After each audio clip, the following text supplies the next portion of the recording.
tardes, según corresponda a la hora que estén mirando este video, a las y los participantes del curso de Diplomacia de Salud del Instituto Sudamericano de Gobierno de Salud y de la red Suronis.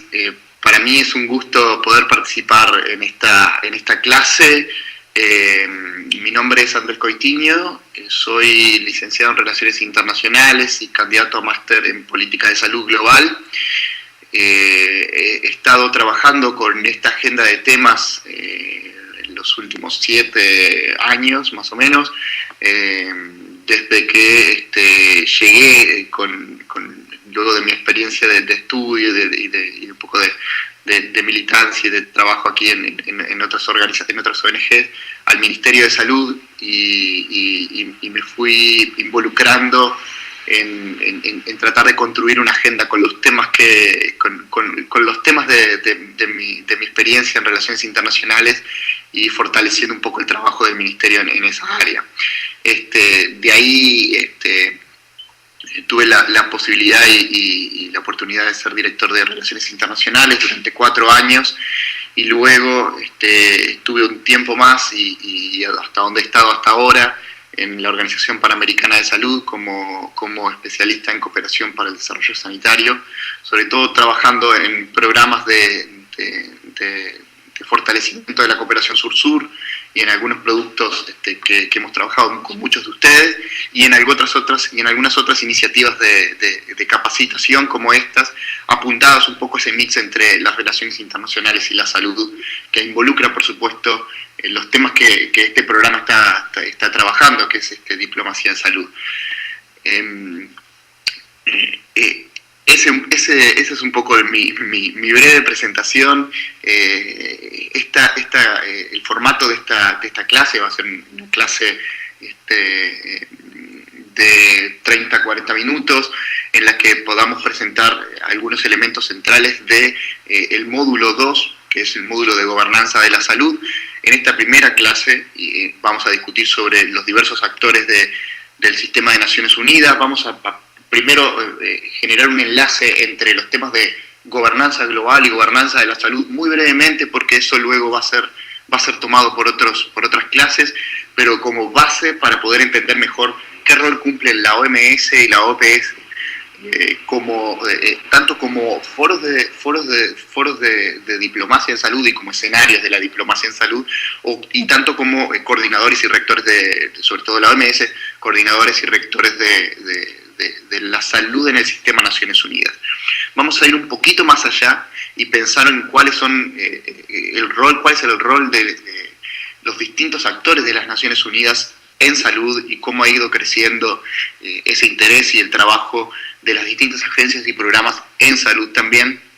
Y para finalizar un poco, vamos a tratar de polemizar y entrar con algunas discusiones de cómo los mecanismos de integración regional, los procesos de integración regional, en este caso la UNASUR, tienen un papel para jugar en este nuevo esquema, en esta nueva arquitectura de gobernanza de la salud global. Por supuesto que cualquier consulta que pueda haber luego pueden ir incluyéndola en el foro, y alentamos a que efectivamente eso suceda y ese sea el espacio de intercambio entre los tutores, los participantes y quienes estamos participando en estas clases. Este es un poco el contenido de la sesión que ya brevemente lo había mencionado.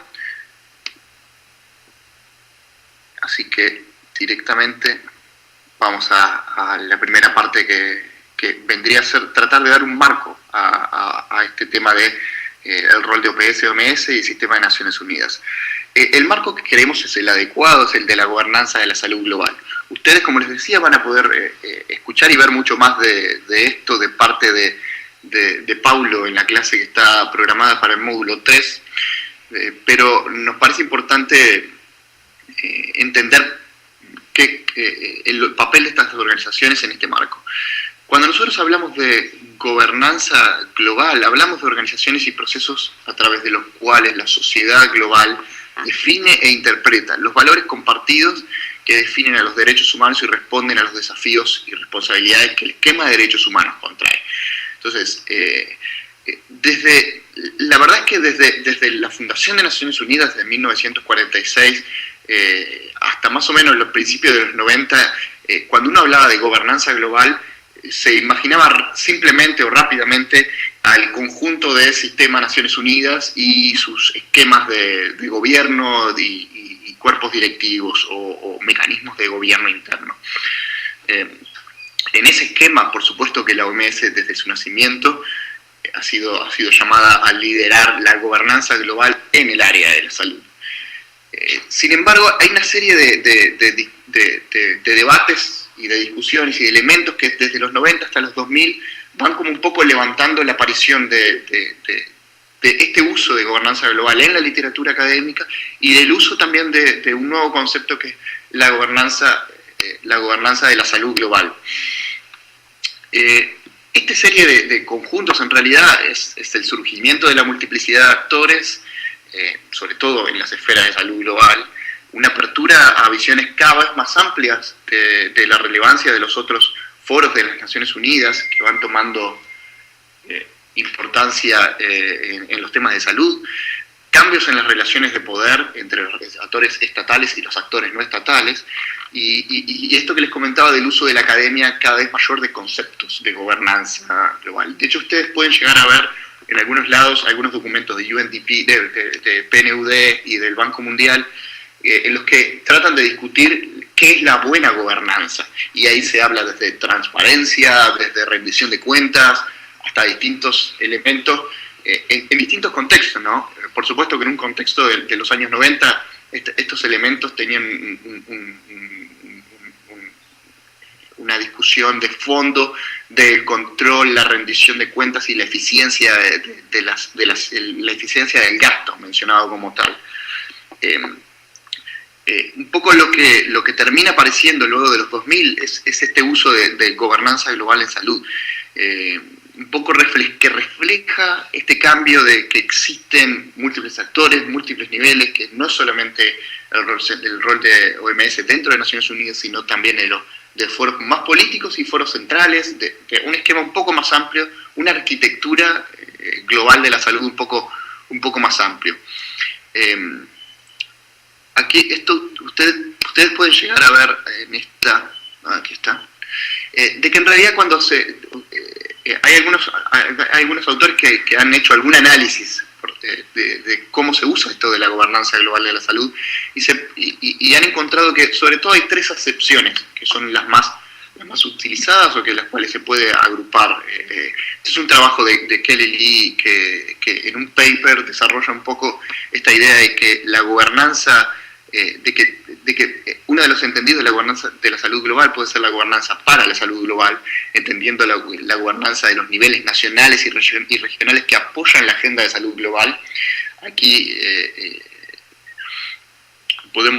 acá podemos ver desde las discusiones y los mecanismos de enlace con las relaciones exteriores hasta los espacios regionales y subregionales, la gobernanza de la salud global.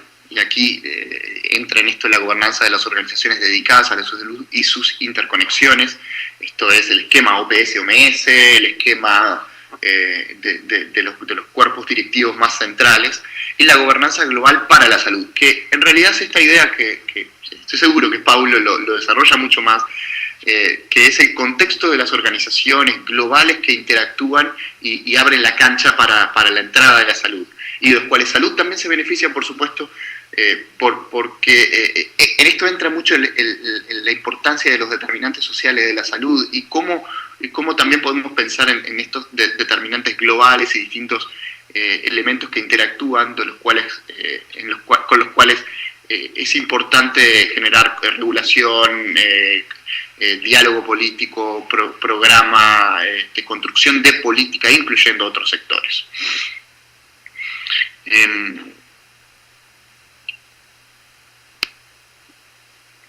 Un poco dado solo para cerrar este marco general de gobernanza global, pues porque es la primera clase de gobernanza de la salud global, me parece importante poner arriba el marco.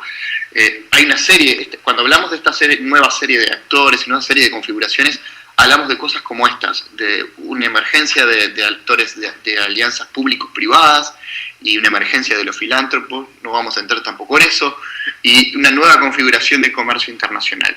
Aquí ustedes tienen este esquema que, a ver si puedo marcar aquí, tienen este esquema que en realidad es un esquema de UNCTAD, de Naciones Unidas para el Comercio, y tiene un nombre muy gracioso, es el Spaghetti Bowl, o el plato de espagueti, para poder representar el actual escenario de las relaciones comerciales, y sobre todo de este nuevo surgimiento de agrupamientos subregionales, regionales, dedicados al comercio y tratados de libre comercio y tratados de inversión.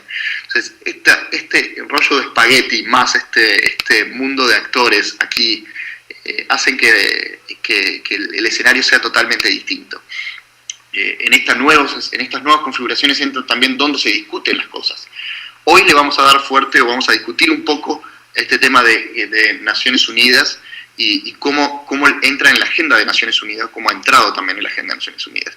Pero sí, sin duda, y ustedes lo van a ver al resto del curso, hay una interfaz creciente con la Organización Mundial del Comercio, y hay una interfaz, y hay una nueva forma de configuración del debate de los temas de salud, sobre todo a nivel político, en los grupos, en lo que nosotros podemos llamar el G7, el G20, el G77, y distintos, el movimiento no alineados, bueno, asociado al G77, pero distintos grupos que debaten sobre salud global y que realmente tienen cierta significancia por el peso que sus partes puedan tener. Este es un ejemplo acá de cómo el tema ha estado en la agenda de la cumbre de G7 en Japón el año pasado, y cómo ha estado en la agenda de la cumbre de G20 en este año. Y es algo que parece que ha llegado para quedarse, los grupos de salud en los G7 y G20, así que es algo para tener en cuenta la nueva configuración. A ver si logro. Ahí está. Algo que es interesante ver a la luz de todas estas nuevas configuraciones y para pensar un poco el rol que tienen hoy en día el sistema multilateral, es analizar o dar una mirada a la ayuda oficial al desarrollo y cómo la ayuda oficial al desarrollo en salud, que muchas veces ustedes lo podrán ver, sobre todo en la literatura más sajona, como Development Assistance for Health, como un único concepto cuando hablamos de salud, por eso DAH, cómo esta ayuda se ha comportado en los últimos años. Entonces, en primer lugar, es bueno comentar y trabajar sobre cifras grandes y duras. Saber un poco esta idea de cuánto es la ayuda oficial en salud, la asistencia para el desarrollo en salud hoy en día.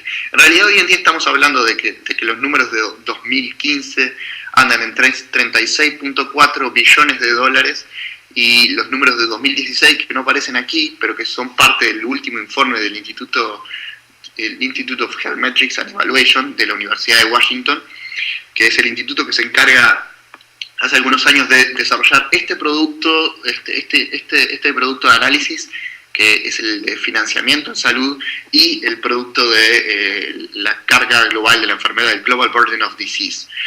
Son dos herramientas que han sido muy útiles para poder tener algunas fotos globales un poco más certeras de la salud. En 2015, entonces, volviendo a los números, estamos hablando de 36.4, y después en 2016 hablamos ya de 36.7 billones de dólares, que anualmente se mueven en la cooperación para la salud, para el sector salud.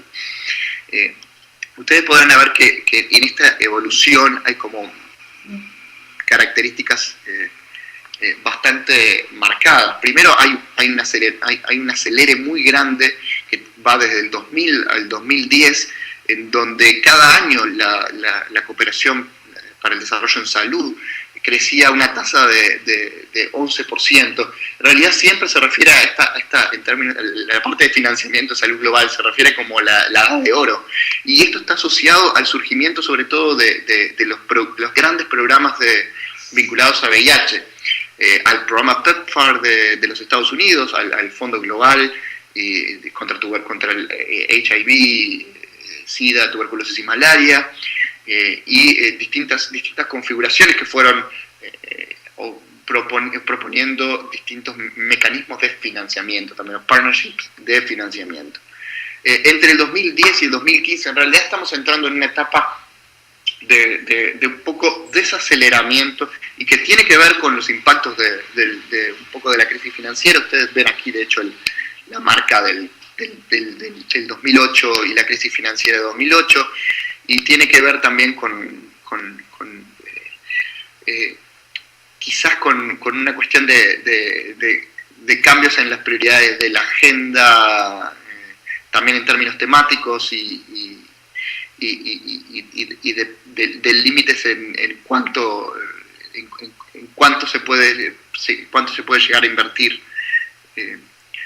para programas más verticales. Un poco es solo para dar una idea, y porque quizás esto a veces termina siendo confuso. En general, este es un número global y el estimado para Latinoamérica es en un entorno del 10% de esto, generalmente anda por el torno de 3.6 billones de dólares anuales la cooperación que Latinoamérica recibe, digamos, para eso, en términos clásicos de la cooperación. Yo sé que ustedes con Belén vieron, en un principio ya vieron las caracterizaciones de la cooperación más clásica y visiones un poco alternativas. En una visión clásica de donante-receptor, 3.6 billones es lo que en América Latina recibe de cooperación para el desarrollo en salud. Es importante ver también, creo, los sectores y las áreas temáticas que financia la salud global, porque esto determina, por supuesto, el éxito que podamos llegar a tener con programas, y determina, nosotros tenemos que en eso, y acá es donde empiezo a pensar en algunos tips importantes. Cada vez que participamos de espacios de gobierno, de cuerpos directivos, tanto sea de la OPS o de la OMS o de algún foro de Naciones Unidas, siempre tenemos que tener muy presente la necesidad de fondos para poder desarrollar o implementar los programas, las estrategias y los planes de acción que nos estamos trazando. Uno se ha acostumbrado ya a ver que el piloto automático de estos cuerpos directivos muchas veces hace que los empuja a crear nuevos planes de acción, y cuando uno va a ver las hojas de presupuesto de estos planes de acción, resulta que hace las cuentas y le da para sostener a 2 responsables de un programa regional para 2 años. Entonces, ahí es cuando uno empieza a pensar que los elementos de financiamiento y cómo vamos a financiar nuestro redoble de apuestas para tener resultados de salud es fundamental. Entonces, aquí hay un poco una evolución de cómo han crecido.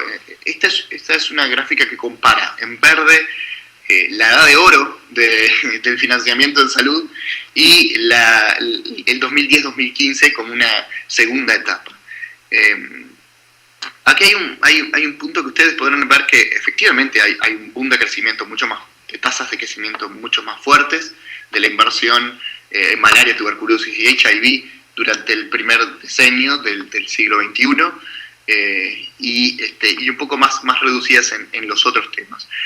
Pero de todas formas, acá hay dos elementos interesantes.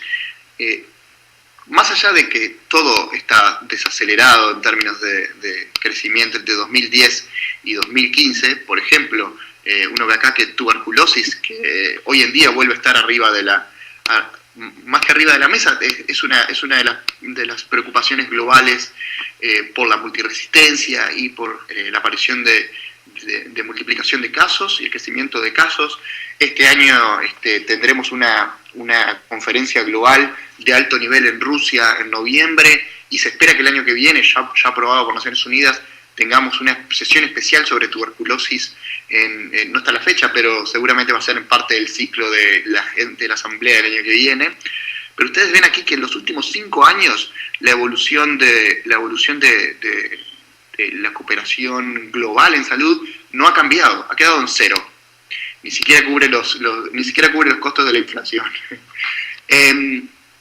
Y si también pueden ver que los swaps, cuando hablamos swaps, hablamos de programas integrales que tienen un abordaje de sistemas. O sea, lo que quizás también ya lo vieron a esta altura, este es el approach, el abordaje horizontal en sí, en los swaps y el abordaje en sistemas de salud. Por más que quizás en el resto de las inversiones hay hoy en día un cambio hacia implementaciones un poco más horizontales. Hay una cuestión importante para también que quería destacarles de toda esta dinámica del financiamiento en salud, que es el rol que cumplen las ONGs y las fundaciones. Aquí ustedes pueden ver en esta gráfica que esto es un diagrama de flujos, eso se llama diagrama de Sankey, que es el nombre técnico que tiene este esquema de los flujos que presentan fuentes, canales y destino. A la izquierda ustedes pueden ver las fuentes, quién es el que financia.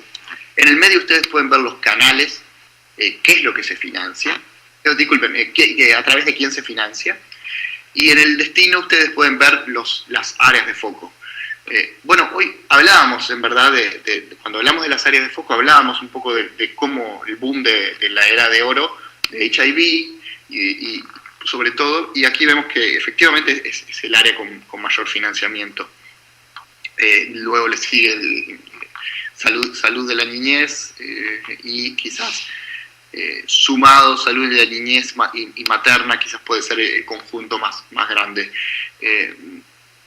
Como ven, y vuelvo a insistir en este tema de los swaps, que en verdad no han logrado despegar mucho como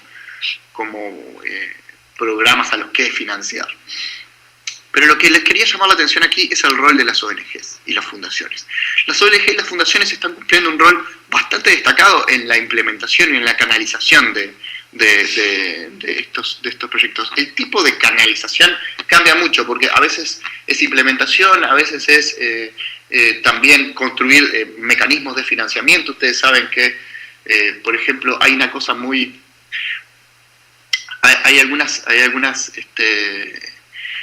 algunos formatos que han surgido bastante nuevos que se llaman de nodos, sobre todo cuando el financiador pone ciertos fondos en alguna ONG grande, global, y esta ONG trabaja con sus bases en los distintos países. Esto es algo bastante común, sobre todo uno puede ver algunas ONG que trabajan con People Health Movement y sus bases, sus organizaciones de base en África, por ejemplo, y aquí es donde las ONG y las fundaciones terminan cumpliendo un rol de canal muy grande.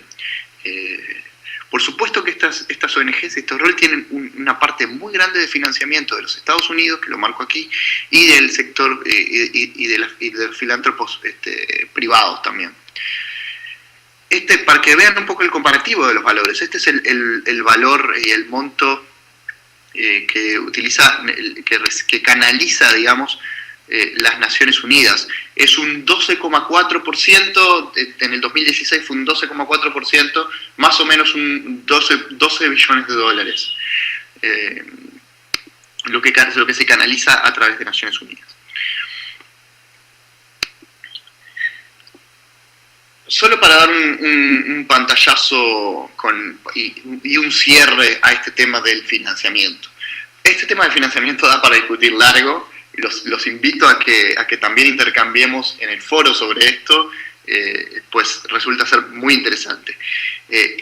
Les decía que Naciones Unidas es un 12%, más o menos, y son 12 billones, pero desde el año pasado hasta ahora hay una reducción de 12%, no quiero confundir con los 12, como fue casualidad, pero hay una reducción de un año al otro. En realidad un poco se explica por la fuerza que tuvo en 2014 el financiamiento de programas directamente vinculados al combate del outbreak de ébola en África Occidental.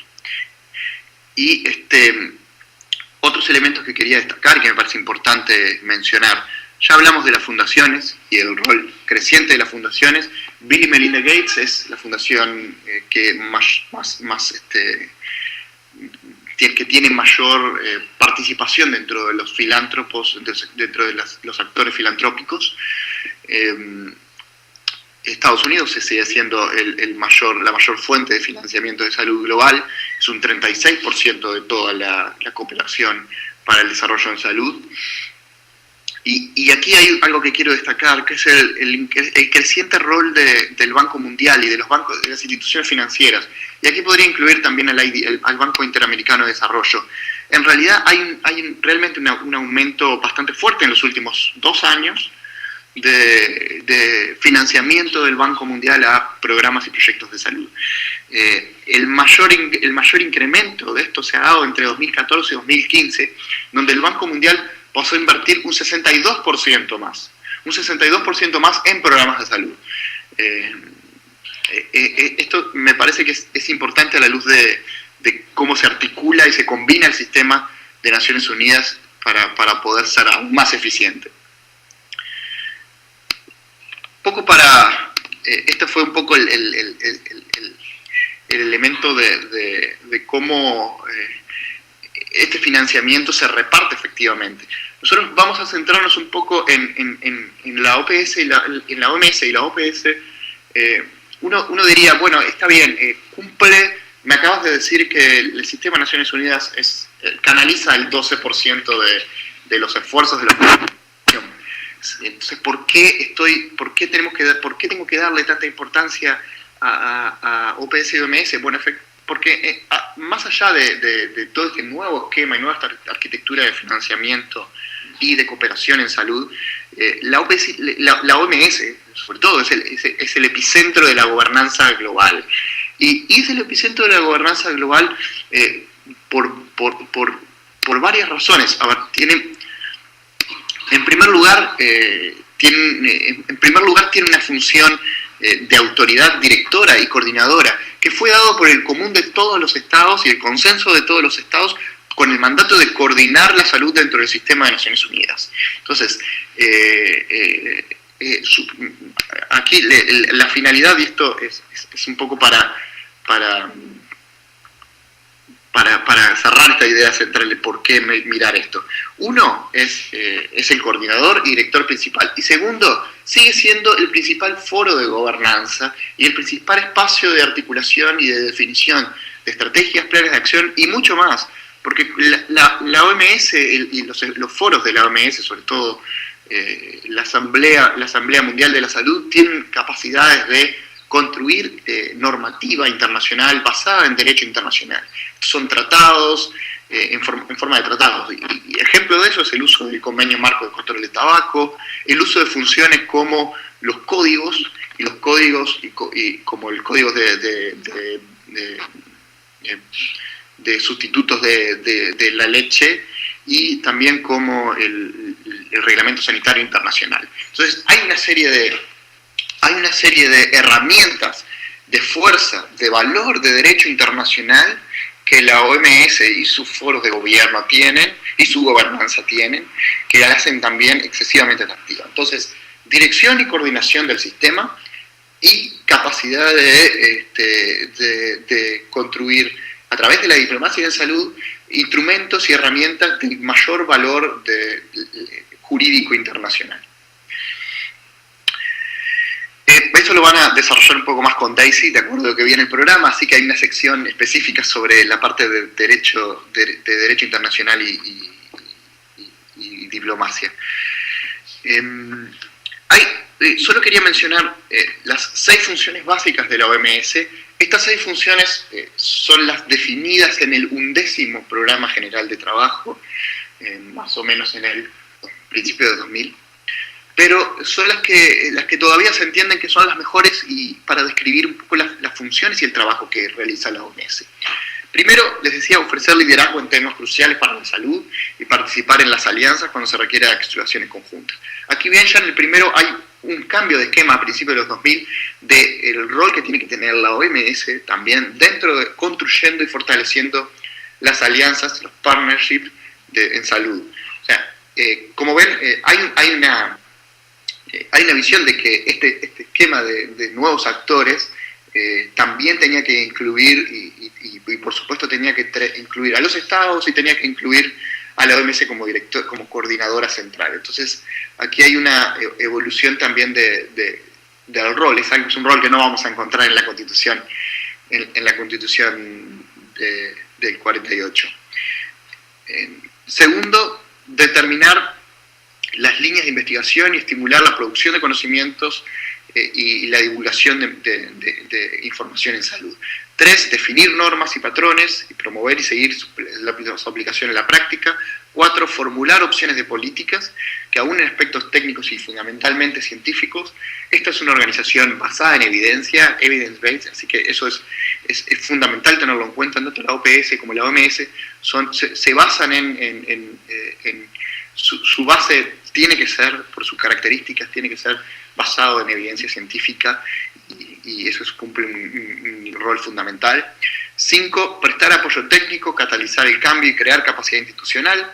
Y 6, seguir de cerca la situación en materia de salud y observar las tendencias. Es importante, y aquí, y me lo había salteado, pero es el elemento fundamental, es una frase que ustedes la van a tener que tener grabada en la frente. Bueno, quizás en la frente no, porque no la van a ver mucho, excepto cuando vayan al espejo, pero sí por lo menos en la palma de la mano. La finalidad de la organización, y más allá de eso, lo que hacemos todos acá es para alcanzar para todos los pueblos el grado más alto posible de salud. Esta es una definición, es verdad, es muy amplia y podría haber definiciones mucho más específicas. ¿Por qué no una mención explícita del derecho de la salud desde ese principio? ¿Por qué? Etcétera. Pero esta es la definición que podría decir que nos contiene a todos en que globalmente el acuerdo existe de que todos los 194 Estados miembros que hacemos parte de la Organización Mundial de la Salud damos el sí cuando ratificamos la Constitución en nuestros parlamentos a este mandato y a este propósito. Para esto estamos. Y al momento y siempre recuerdo a un colega Juan Garay, que siempre planteaba que el momento de evaluar cuál es el trabajo que la organización realiza, es importante pensar que la única vara por la cual debemos evaluar es si alcanzamos o no alcanzamos para todos los pueblos el grado más alto de salud. Y esa debe ser la vara sobre la cual debemos de medir. Siempre me he acordado de esa frase que me gusta mucho. Un poco para avanzar en la caracterización de la OMS. El trabajo de la organización cuenta con un trabajo centralmente conducido primero que nada tengo que haber aquí mencionado los órganos que me los comí atrás, pero la Organización Mundial de Salud cuenta con algunos órganos de cuerpos directivos que llamamos, que son los órganos máximos de la organización. El órgano máximo es la Asamblea Mundial de Salud. La Asamblea Mundial de Salud se reúne año a año, todos los mayo, en Ginebra, a menos que alguien defina otra sede, pero todos los años también se define la sede, por lo tanto. Pero por temas de facilidad y temas de logística, Ginebra ha sido la base de la Asamblea en las últimas decenas de años. No siempre, pero ha sido en las últimas decenas de años. Y allí se conjuntan alrededor de 2.000, 3.000 delegados en la última asamblea durante 2 semanas, a veces 2 semanas y media. Ha cambiado mucho el esquema y ahora las asambleas son un poco más extensas, con una carga bastante fuerte de agenda. Pero la Asamblea General de la Asamblea Mundial de la Salud es el órgano máximo, es el órgano que define las políticas, los mandatos, los planes, las estrategias, y elige también al director general de la organización. Luego tenemos un consejo ejecutivo. El consejo ejecutivo apoya el trabajo de la asamblea y se reúne 2 veces al año, y tenemos otros órganos auxiliares. Todo esto está auxiliado por un secretariado. Este secretariado es conducido por un director general. El pasado 1 de julio, esto es importante que también lo tengan presente, ha asumido un nuevo director general de la OMS, Tedros Adhanom. Tedros es ex ministro de Salud, ex ministro de Relaciones Exteriores, y fue director de Rollback Malaria, un partnership bastante importante, y ha sido electo el 1 de julio, asumió como nuevo director general en sustitución de la doctora Chan. Aquí es importante mencionar que en este slide, que me fui un poco por los costados del tema, la organización cuenta con algo así como 8.000 profesionales, entre staff técnico, staff administrativo, etcétera, distribuido en una sede central en headquarters en Ginebra, 5 oficinas regionales, que son estas que están distribuidas aquí en los mapas, y 147 oficinas de país distribuidas en el mundo. Ustedes aquí tienen AMRO, AMRO, que es la región de las Américas, AFRO, AFRO, la región de África, ENRO, Mediterráneo, EURO, la región Europa, tenemos CEARO, que es el sudeste asiático, y tenemos WIPRO, que es la oficina que se encarga de los temas a nivel de Pacífico del Pacífico del Este. Aquí tienen distintas características. Nosotros, y de hecho es importante que aquí cuando hablo de América, hablo de AMRO. La región de las Américas es AMRO. Muchas veces nosotros decimos la región es OPS. En realidad, ahora vamos a hablar más adelante de OPS y sus sombreros, como les decimos, pero es importante que sepan que no todas las regiones tienen una OPS, y no todas las regiones tienen esquemas parecidos de conducción, esquemas parecidos de trabajo. Pasó. La Asamblea, un poco para hacer algunos comentarios sobre la Asamblea Mundial de la Salud. La Asamblea, les decía, es el órgano supremo de la OMS, les decía que se reúne en Ginebra en mayo, 194 miembros, principal función, determinar políticas de la organización, nombra al director general, supervisa las políticas financieras y aprueba los programas, presupuestos y los planes bianuales y el programa de trabajo. También examina todos los resultados del Consejo Ejecutivo, por ejemplo, los reportes que envía el Consejo Directivo sobre avance en la implementación de ciertos planes. Solo quiero centrarme acá un poco en tips del trabajo en la Asamblea y la dinámica en la Asamblea. Esta es una de las cosas que me interesaría mucho ver en el foro, ver experiencias, intercambiar experiencias sobre experiencias hasta de las más sentidas y de las más vividas, de colegas que han podido participar de las asambleas o los consejos directivos de la OPS.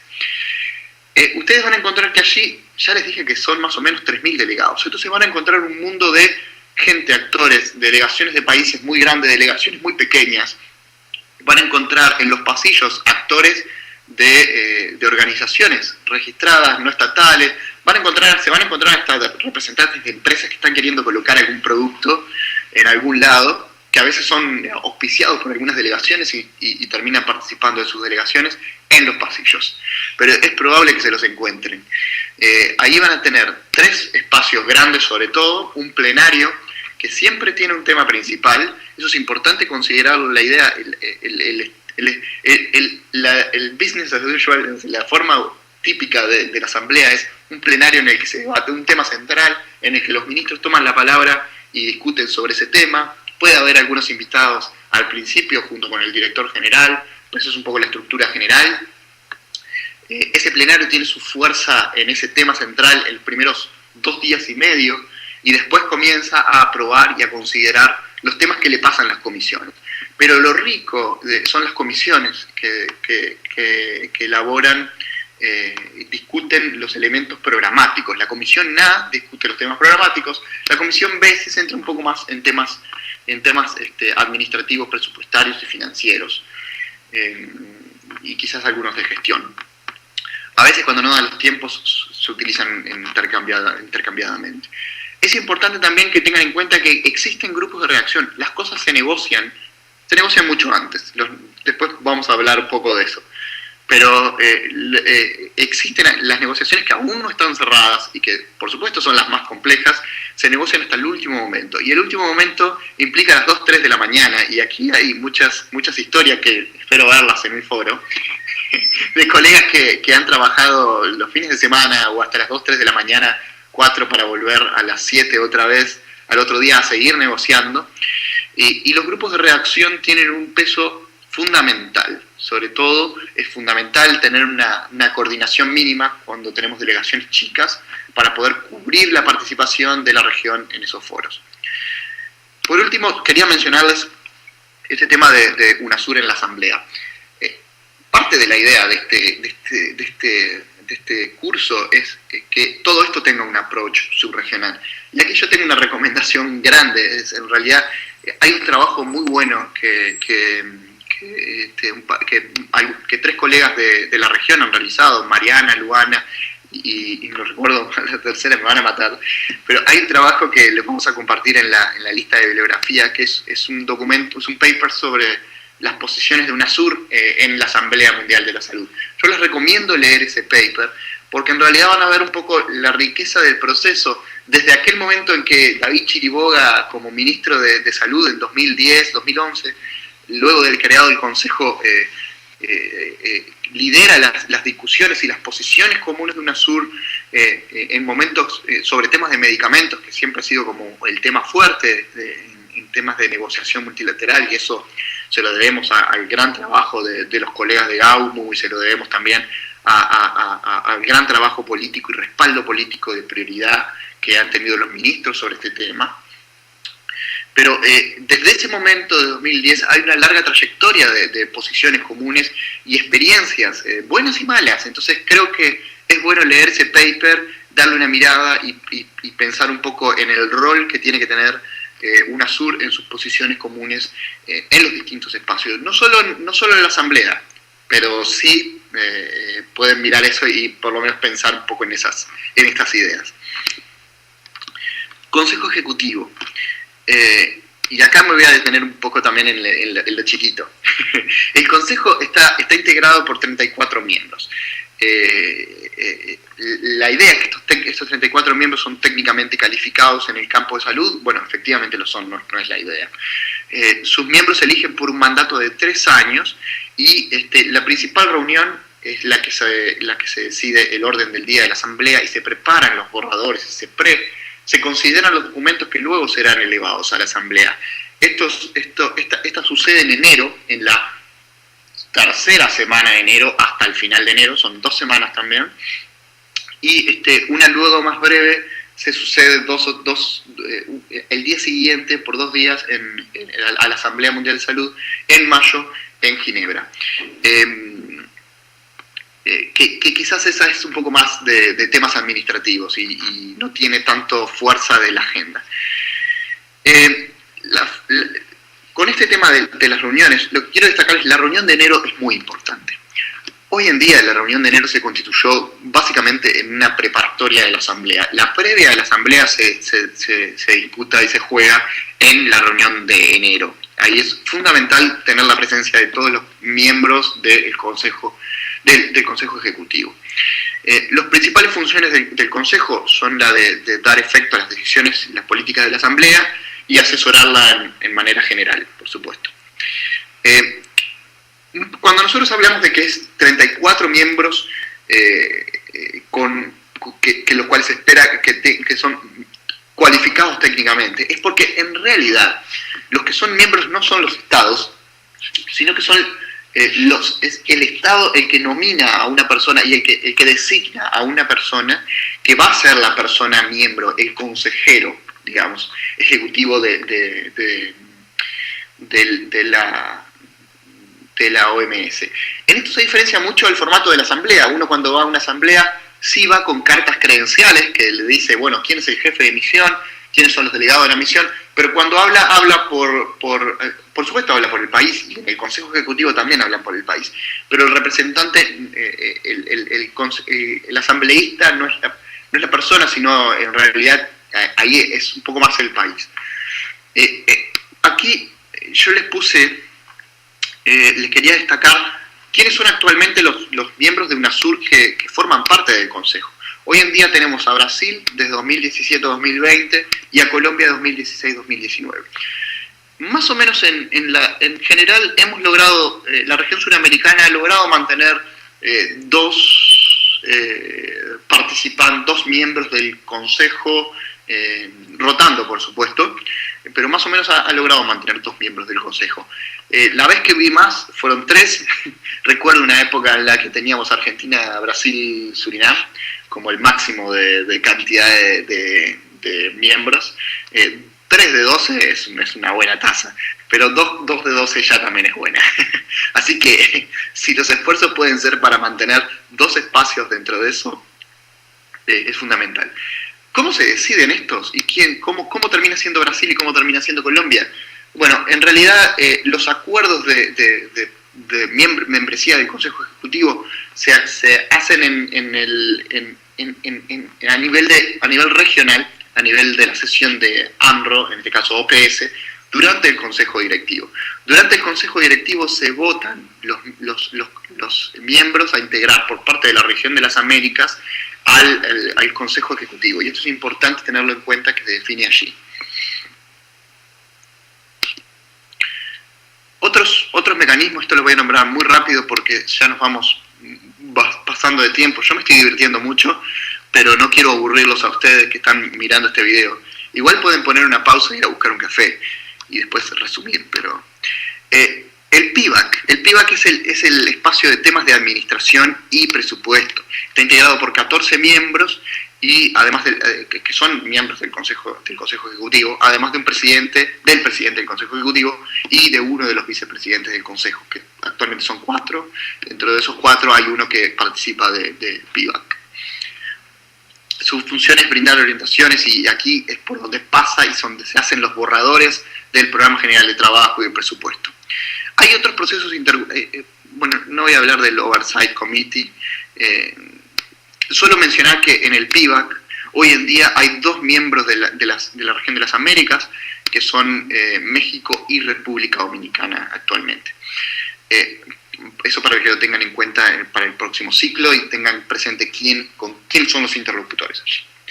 El comité asesor de supervisión se encarga de los estados financieros, de la auditoría externa, también revisa la auditoría externa, pero lo más interesante es esto: otros procesos intergubernamentales abiertos. Este lo quiero destacar por lo siguiente. En los últimos años ha habido una tendencia a darle más incidencia de los estados en ciertos borradores y discusiones de los cuerpos directivos de OMS. Entonces, la tendencia ha resultado en la creación de distintos foros abiertos de negociación previo a ciertos temas. Ejemplo de eso, y ejemplo de foros que son gubernamentales, que todavía funcionan, es el CEWG, que es la reunión de composición abierta de Estados miembros sobre seguimiento del informe del Grupo Consultivo de Expertos en Investigación y Desarrollo, Financiación y Coordinación. Básicamente, financiación de la investigación y desarrollo.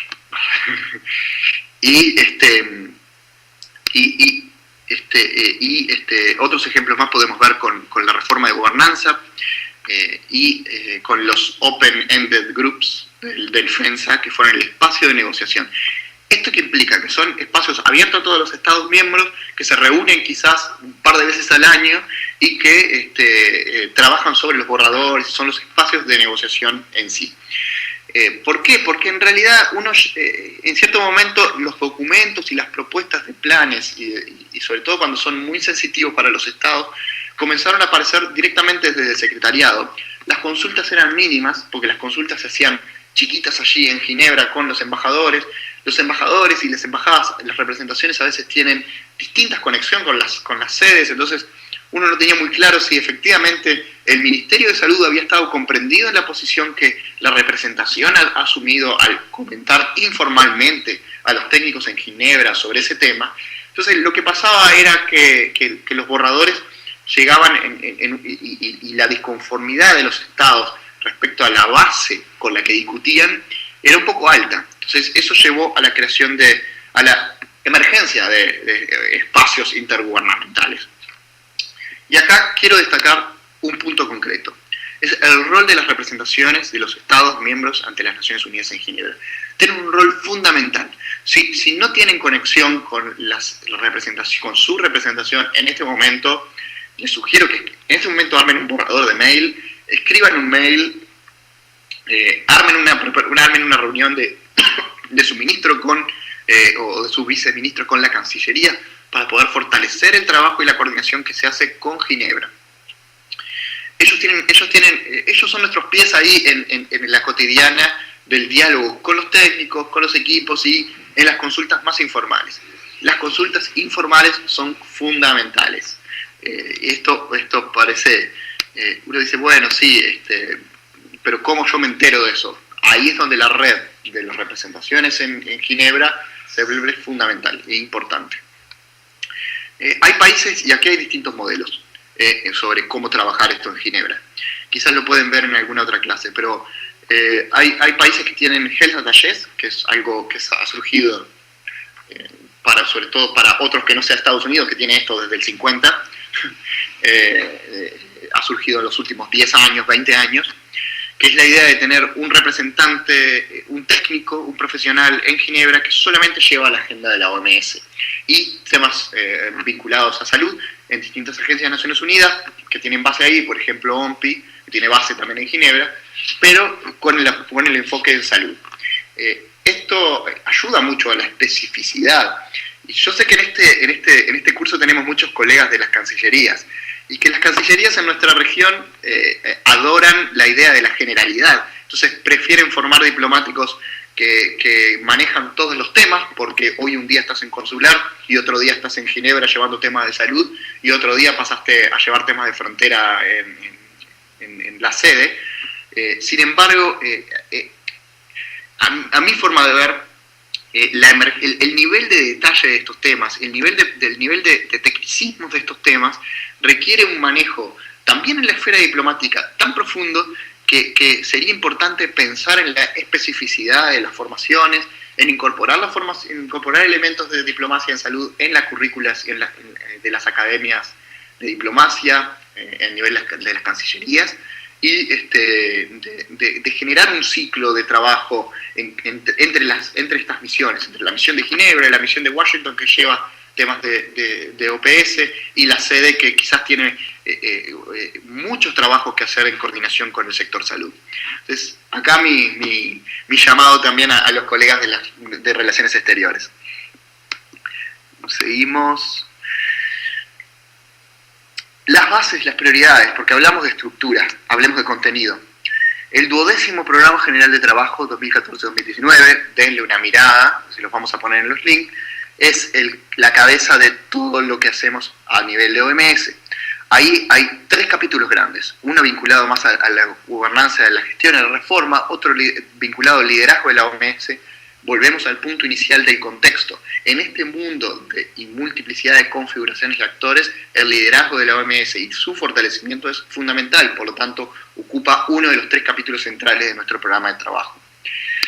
Y una cadena de resultados de 6 categorías que quizás ustedes ya lo conocen un poco más, sobre las cuales se construyen los presupuestos y los programas bianuales.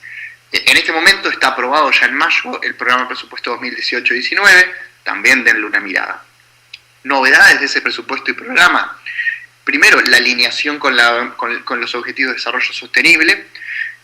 Y segundo, la importancia que ha asumido hoy en día en los programas a través de la creación de nuevas áreas programáticas y a través del cambio del aumento del financiamiento y de los aumentos para el programa de emergencias y asistencia y para otra área importante que es resistencia antimicrobiana.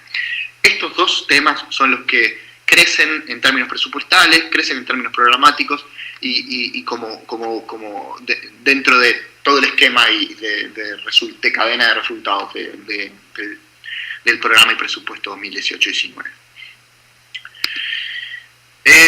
Solo una mención muy corta, esto es algo también a lo que deberían mirar, esto es un proceso que vino pasando en los últimos años, desde, me estoy olvidando desde qué año arrancamos esto, creo que fue 2008-2009 más o menos, el proceso de reforma de la OMS. En realidad, todo lo que hablamos al principio, los financiamientos, los filantrópicos, la incidencia de los nuevos actores, las alianzas, las nuevas configuraciones, todo eso que hablamos llamó la alarma de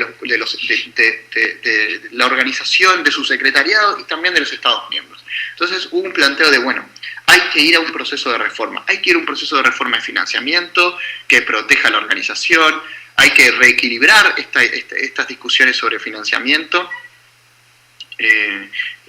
y hay que pensar en distintas cuestiones. Entonces se pensó en un proceso de reforma de 3 ejes, una reforma programática, que es el nuevo Programa General de Trabajo, una cadena de resultados. Hoy en día este Programa General de Trabajo está asociado, por ejemplo, a toda la región. El Strategic Plan, el programa estratégico de la OPS, se basa en el Programa General de Trabajo de la OMS. Una reforma de gestión y una reforma de gobernanza. Aquí entra de todo, y aquí es donde tienen ustedes en este cuadro, aquí entra la reforma y el proceso de actores no estatales, entra el esquema de priorización de temas dentro de la OMS, entra el fortalecimiento del oversight, entran los cambios en la gobernanza que se está empezando a procesar, la armonización de los tiempos, mejorar los tiempos, entra la rendición de cuentas y entran una cantidad de elementos que los pueden explorar un poco más. Entre ellos entra este que les decía, actores no estatales. Hay un nuevo esquema de relacionamiento con los actores no estatales que marca nuevos marcos de colaboración con el sector privado, la academia, las fundaciones filantrópicas y las ONG. Muchos me dicen, esto limita la capacidad de la OMS y de la OPS, que también los dos asumieron el mismo marco, de desarrollar alianzas con actores no estatales. En realidad yo cuando me plantean eso siempre les digo que en realidad ordena la cancha y de hecho fomenta la realización del trabajo con actores no estatales. ¿Queremos no relaciones con los no estatales? No. Queremos mejores relaciones con este mundillo que les presentábamos hoy a la vuelta. ¿Por qué? Porque hacen parte de la realidad de la salud global hoy en día. Lo que sí queremos es rendición de cuentas, queremos transparencia, queremos no injerencia del sector privado ni de los intereses privados y queremos cuestiones claras. Entonces, los estados querían eso. Y el mejor marco al que se pudo llegar es herramientas de monitoreo, herramientas de registro, diligencia de vida bien conducida y transparente, informes públicos y control sobre la parte de secondments y la relación de los secondments de ONGs y la transparencia de quién es quién. Entonces, esto nos debería llevar a tener mejores relaciones, más y mejores relaciones, a cambio de mayor transparencia y mejor rendición de cuentas. No acepten cuando les digan que el FENSA le está cortando las alas al secretariado o a los técnicos, no les hagan caso. Por último, el financiamiento. Esto fue lo que despertó la reforma. Aquí ustedes pueden ver cómo se financia la OMS. La OMS se financia mayoritariamente por contribuciones voluntarias, quizás en un 75%.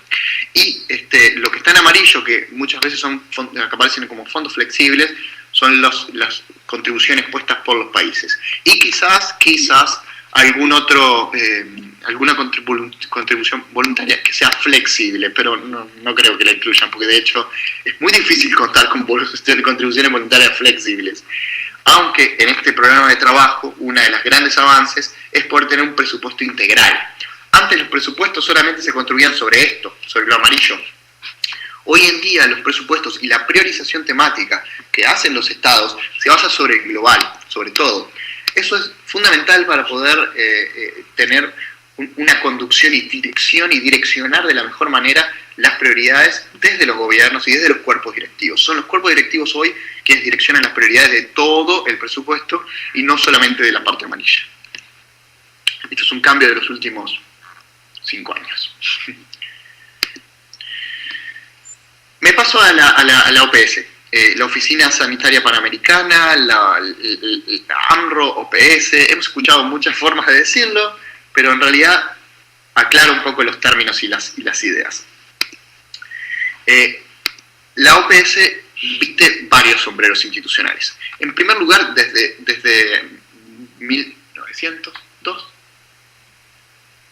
es Oficina Sanitaria, es Organización Panamericana de la Salud como organización internacional independiente.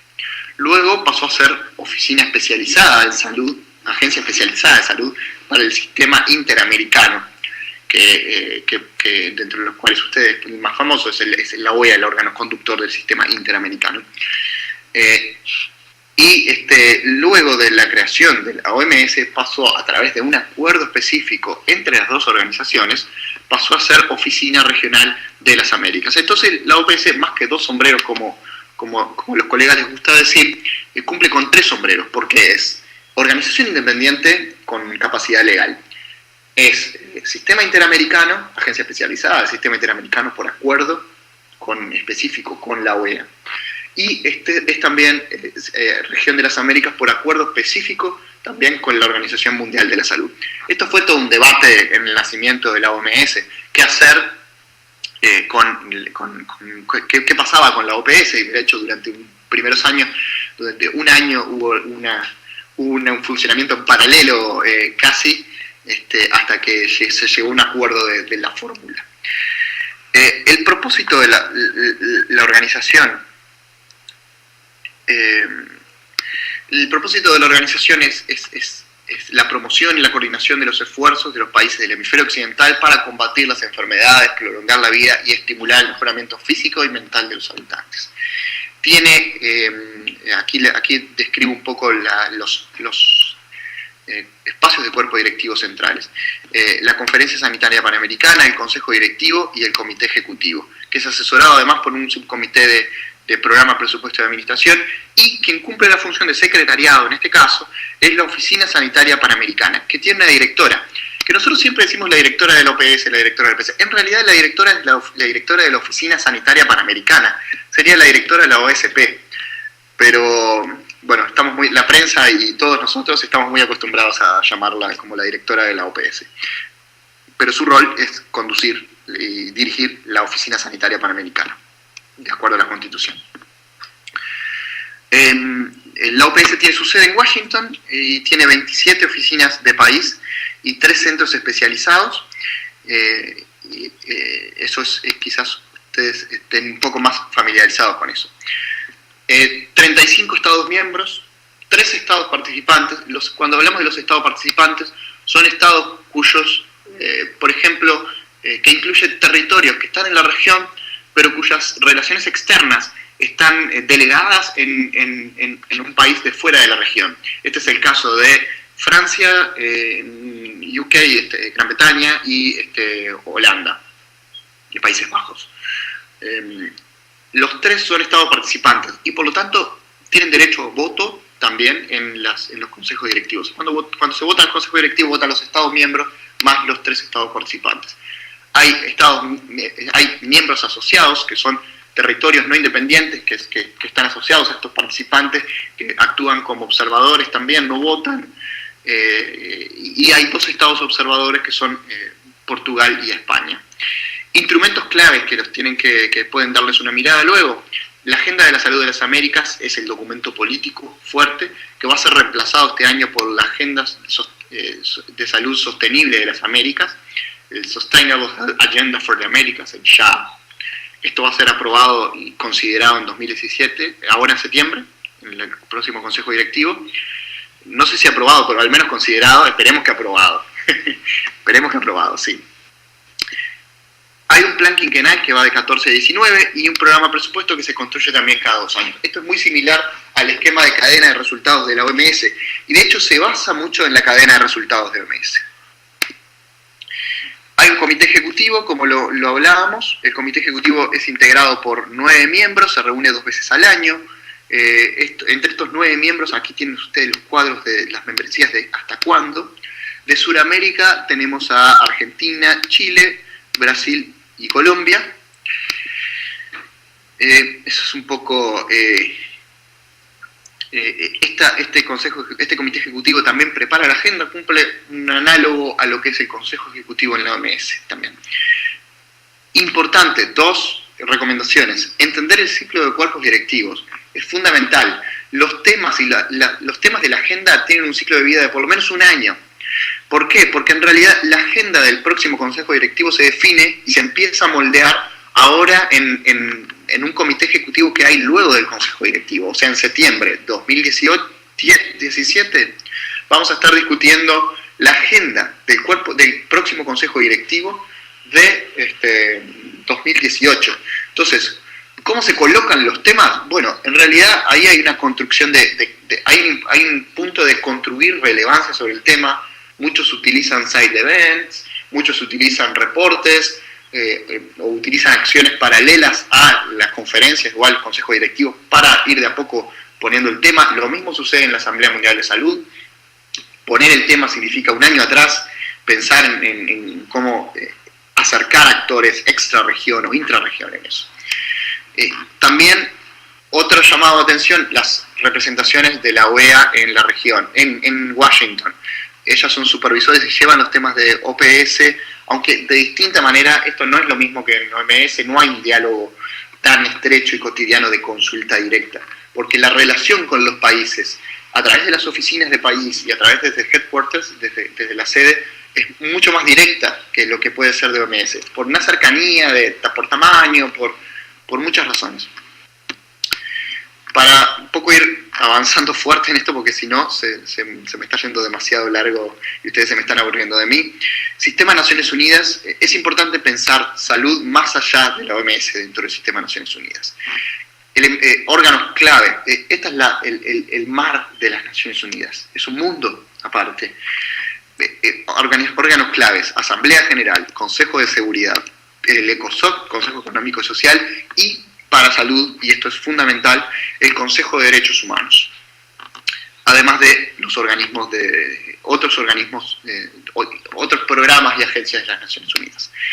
En la Asamblea y el Consejo de Seguridad, bueno, aquí vayamos directo a pensar un poco en esto. Hay un creciente lugar de los temas de salud en los foros de Naciones Unidas. Generalmente en la Asamblea General de Naciones Unidas, y ahí ocupa muchas veces el lugar en un lugar que se llama el tercer comité, el CERS Committee. El CERS Committee se reúne durante la Asamblea General y es responsable de los temas sociales, humanitarios y culturales. Es importante que sepan que la Asamblea comienza en septiembre.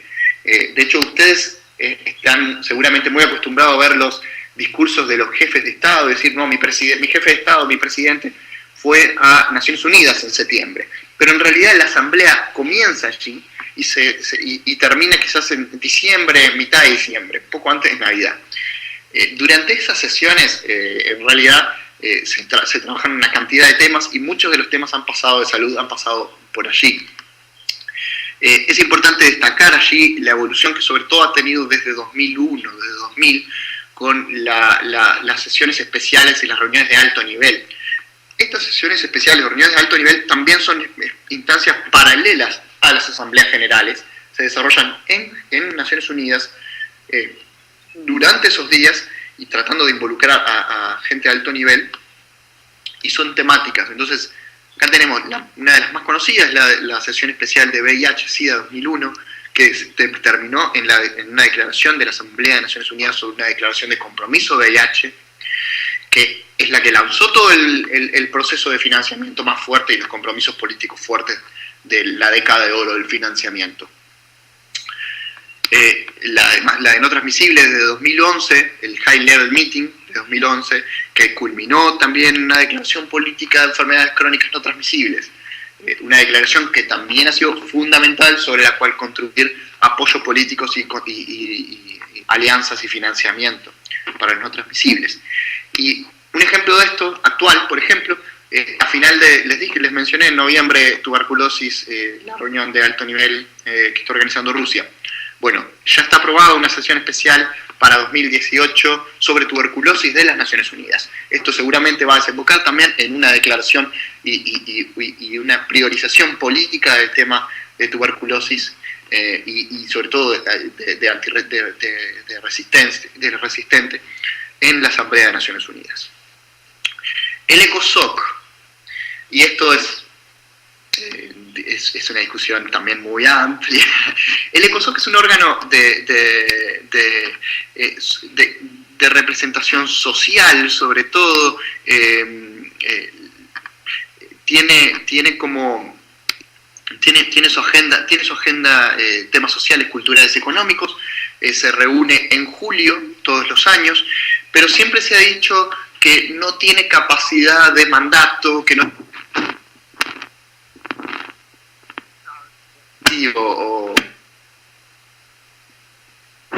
uno de sus hitos más fuertes para nosotros y para el sector salud es la creación en ECOSOC del programa con Joint Program. Andrés, ¿sí?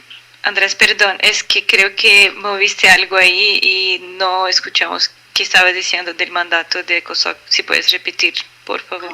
Perdón, disculpa.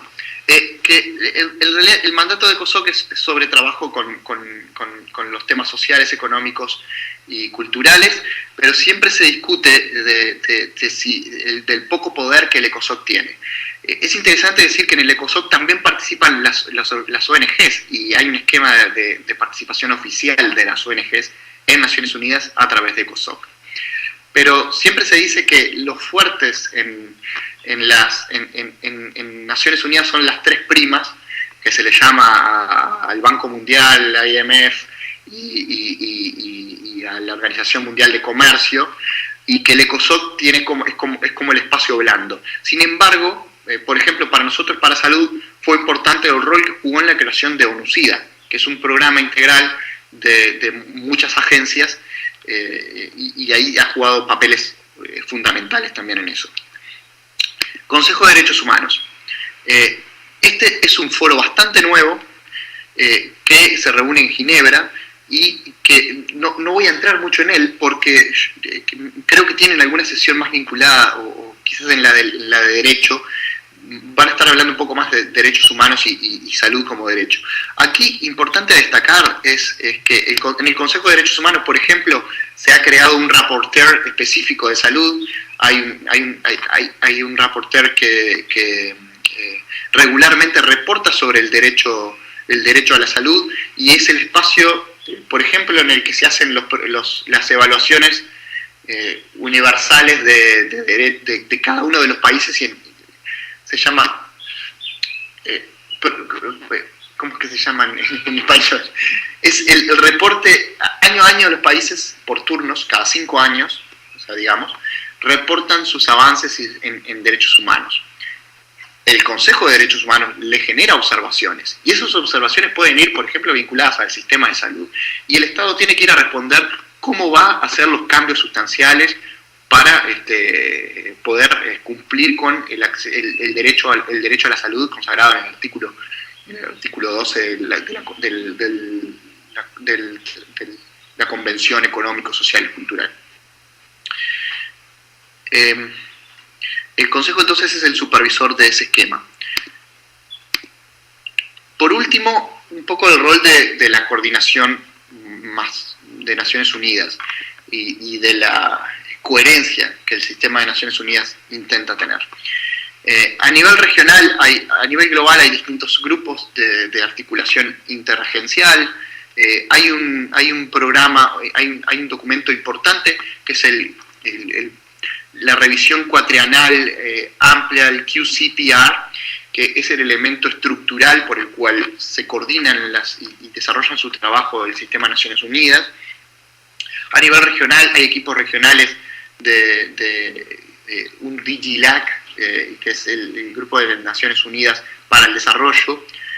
Hay grupos de apoyo, que son los PSG, y a nivel nacional, y esto es lo que más me interesa, están los equipos de Naciones Unidas de los países, que son los UNCT, United Nations Coordination Teams, que son dirigidos por un coordinador residente, muchas veces, en cada uno de los países. Esto es importante porque es un elemento de la coherencia del sistema de Naciones Unidas. Y sobre todo es importante por lo siguiente: el MANUD, el UNDAF, el MANUD, es el marco estratégico y programático que describe la respuesta colectiva de Naciones Unidas ante las prioridades de cada uno de los países. Y esto es importante mencionarlo porque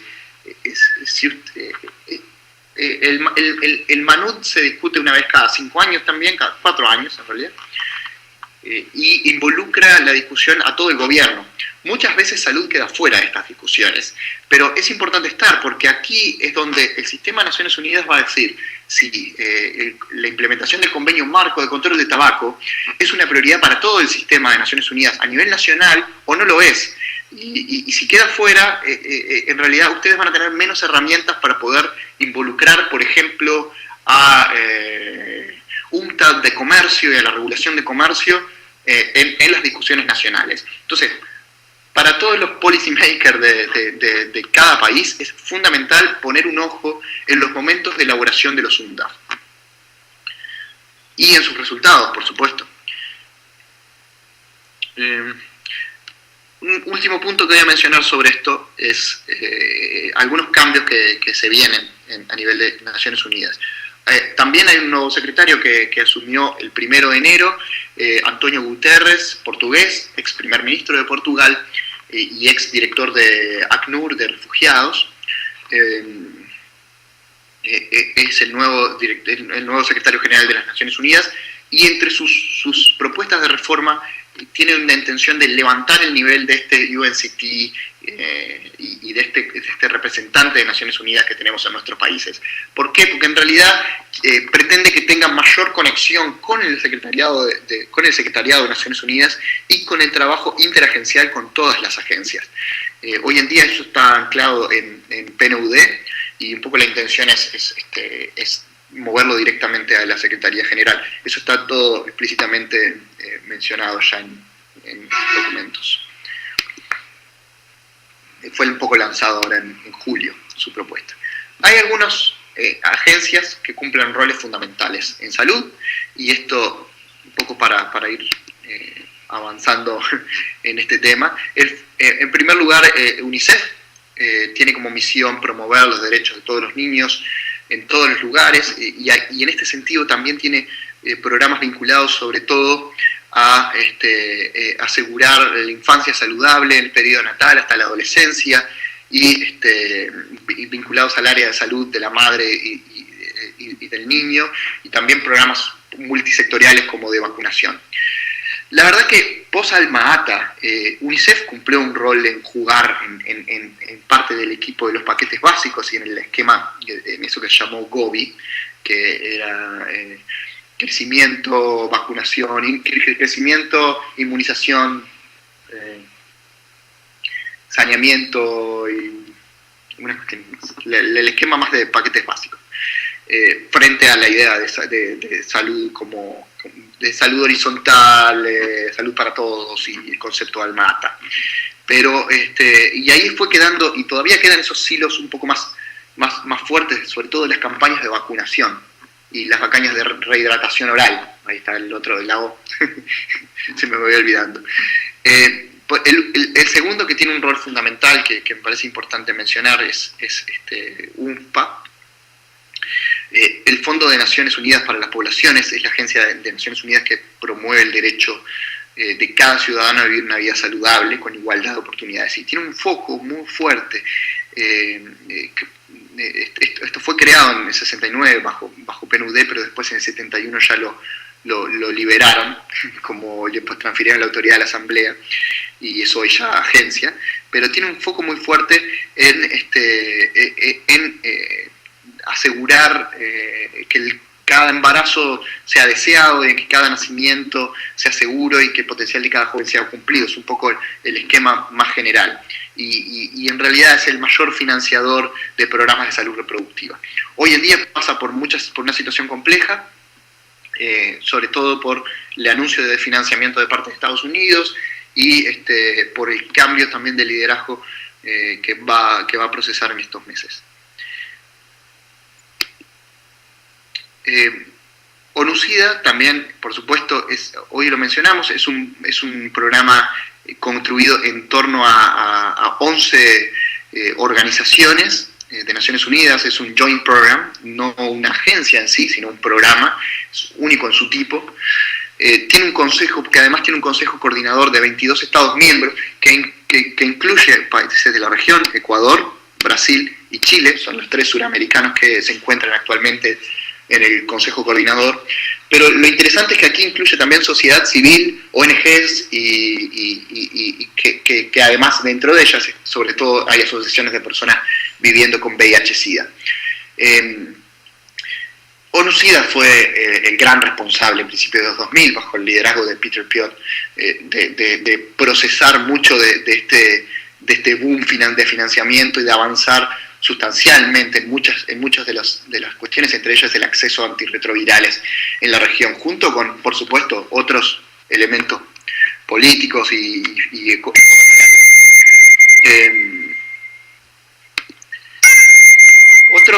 Otros programas que me parece importante que también pensemos, y su rol que tienen con el sector salud. Programas de medio ambiente, por ejemplo, y la relación entre cambio climático y salud, OIT y las regulaciones de enfermedades laborales, y UNITAID como una agencia fundamental, partnership fundamental de acceso a medicamentos, con fuerte presencia de Naciones Unidas, PNUD y FAO. Por ejemplo, cuando pensamos en FAO, podemos pensar en trabajos del Códex Alimentario, en los espacios del Códex Alimentario que los Ministerios de Salud participan, en las estrategias de una salud que involucran a la FAO y la OMS en considerar los aspectos sanitarios y fitosanitarios como una estrategia única, y las conferencias internacionales de nutrición. Un poco para cerrar, porque ya se me fue extremadamente largo. La integración regional en este contexto global. Algunas ideas para lanzar para el debate de qué rol puede cumplir la integración regional en este esquema. Primero, es importante, creo, continuar desarrollando expertise en varios campos, y eso incluye también la diplomacia en la salud. Vuelvo acá a insistir, en este curso tenemos colegas de las oficinas de relaciones internacionales y de las cancillerías. Creo que es importante construir capacidades en torno a diplomacia en salud, seguir construyendo acumulado en estos temas. Segundo, la importancia de la coordinación salud-relaciones externas. Acá nos vamos a encontrar con muchos debates divididos. Yo recuerdo uno de los más interesantes, los procesos de trabajo para las reuniones que involucraban FAO, por ejemplo, y OMS conjuntamente. Estamos hablando de la conferencia de nutrición. En realidad, la Cancillería tenía que jugar un rol fundamental entre equilibrar los pesos del sector de agricultura y el sector de salud, con intereses que quizás en algunos momentos coliden, o discusiones sobre productos genéticamente modificados, etc. Y ahí es donde es importante una mejor relación, un mejor entendimiento entre salud y relaciones externas. Los colegas de la Cancillería tienen que entender la relevancia global de estos temas. Tercero, el trabajo a nivel nacional con los equipos de Naciones Unidas y el MANUD. Presten atención a los momentos en que se procesan estas discusiones. Cuarto, la oportunidad de la negociación en formato de clubes. Este es un esquema que se funciona actualmente. La gente negocia en las asambleas de Naciones Unidas en grupos. Entonces, UNASUR tiene allí una oportunidad. Creo que vuelvo a recomendarles leer el artículo de Mariana Luana, que me parece que rescata mucho de esta idea de los clubes. Es algo que Ilona Kickbush resalta todo el tiempo, este nuevo esquema de negociación con la Unión Africana por un lado, los Euro por otro, los European Union por otro, UNASUR jugando otro rol. Entonces, hay realmente un esquema de clubes. Y por último, el pensar el ciclo de vida de prioridades de la región. Creo que es importante pensar cómo uno pone un tema en una asamblea de Naciones Unidas, cómo uno pone un tema en una asamblea de la OMS o en un consejo directivo de la OPS. Esto es solamente una idea inicial, que yo cada vez que la presento, la vengo puliendo un poquito más. Que es esta idea de que una vez identificadas las prioridades nacionales, hay siempre una etapa de acuerdo y consenso subregional. Estas son las declaraciones de UNASUR, las declaraciones de Mercosur, que después llevan posiciones comunes y llevan posiciones conjuntas a los foros globales. Esos foros globales crean mandatos, crean herramientas. Esas herramientas son transformadas y deben incluir las recomendaciones y las perspectivas de nuestros países. Eso es fundamental y para eso es que jugamos un rol ahí también en las negociaciones. Luego esas estrategias se van a convertir en estrategias regionales, donde se van a identificar buenas prácticas, campeones, etcétera, y van a terminar en un plan nacional. Ahora, ¿cómo esta punta se conecta con esta otra? ¿En qué ir a una asamblea mundial de salud termina siendo importante para la construcción de un plan? O incidir acá termina siendo importante un plan. El mejor ejemplo que tengo para esto es el marco de indicadores de enfermedades no transmisibles. Yo recuerdo que en algún momento discutíamos, y se discutió muy fuerte aquí, incluir o no incluir las acciones, herramientas tributarias como herramientas posibles como herramientas recomendadas por la OMS para el control de las enfermedades no transmisibles. Definitivamente logramos incluirlas a las herramientas tributarias, y eso termina siendo fundamental para que ustedes puedan ir para que todos podamos ir volver a los ministerios de salud, hablar con los ministerios de economía, ir a las comisiones de salud de los parlamentos y de los congresos y poder plantearles, miren señores, la OMS recomienda el uso de herramientas tributarias para el control de las enfermedades no transmisibles.